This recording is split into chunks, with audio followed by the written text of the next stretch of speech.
dari kelompok 5 akan menjelaskan mengenai materi struktur kromosom DNA dan RNA. Tapi pada hari ini kami akan berfokus pada materi replikasi DNA, di mana kami hari ini memiliki sebuah kasus di mana sebuah laboratorium penelitian ingin memahami lebih lanjut mengenai proses replikasi DNA. Jadi, bagaimana sih sebenarnya proses terjadinya replikasi DNA itu? Tetap saksikan video kami ya. Jadi yang pertama itu adalah proses replikasi DNA. Proses yang pertama yaitu helikase. Helikase yaitu memisahkan ikatan ganda DNA. Bisa dilihat pada gambar tersebut. Dan yang kedua adalah protein. Protein itu pengikat rantai tunggal, menstabilkan rantai tunggal. Dan proses yang ketiga yaitu leading strand. Leading strand ini dibentuk berkelanjut oleh DNA polimerase. Gambarnya bisa lihat pada gambar. Dan yang keempat adalah lagging strand, yaitu dibentuk sepotong-sepotong. Primase membentuk RNA primer yang akan diperpanjang DNA polimerase untuk membentuk fragmen Okazaki. Dan yang terakhir, proses yang terakhir adalah proses RNA primer, yaitu diganti menjadi DNA dan ligase menyambungkan fragmen Okazaki hingga menjadi rantai yang utuh. Nah, selanjutnya kita akan dihadapkan pada tahapan replikasi, di mana secara ringkas telah kami letakkan pada bagian sebelah sini. Seperti yang kita lihat, tahapan pertama ialah inisiasi, yang kemudian diikuti oleh sintesis primer dan diikuti oleh sintesis leading strand, kemudian akan masuk kepada sintesis lagging strand, penghapusan primer, ligasi, hingga akhirnya terminasi. Lalu selanjutnya saya akan menjelaskan komponen enzim apa saja yang terdapat pada proses replikasi DNA.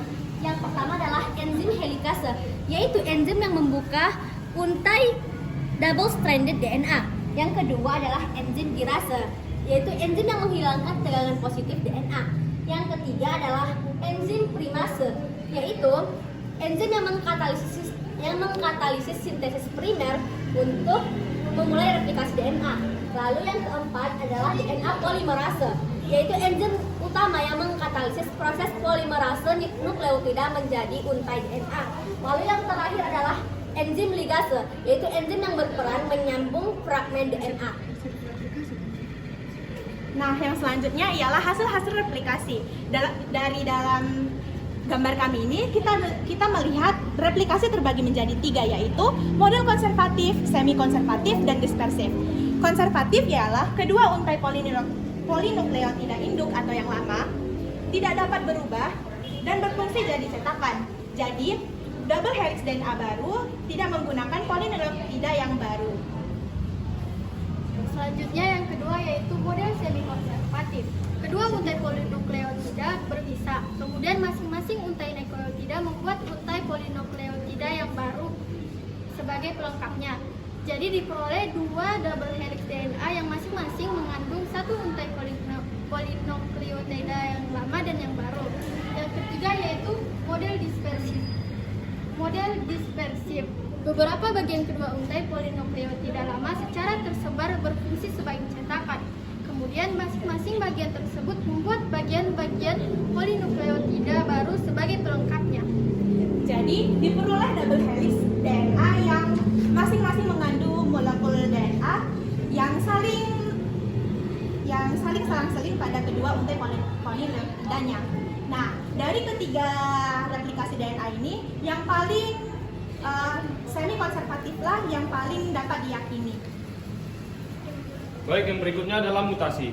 Mutasi adalah perubahan genetik materi suatu sel yang diteruskan kepada keturunannya. Perubahan ini dapat terjadi karena perbedaan sifat kedua induk atau bisa saja terjadi karena paparan radiasi dan terserang oleh virus.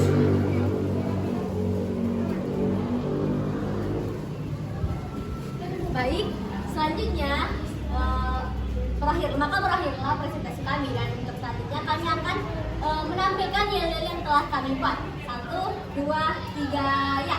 Kami kelompok Spider-Man, kelompok yang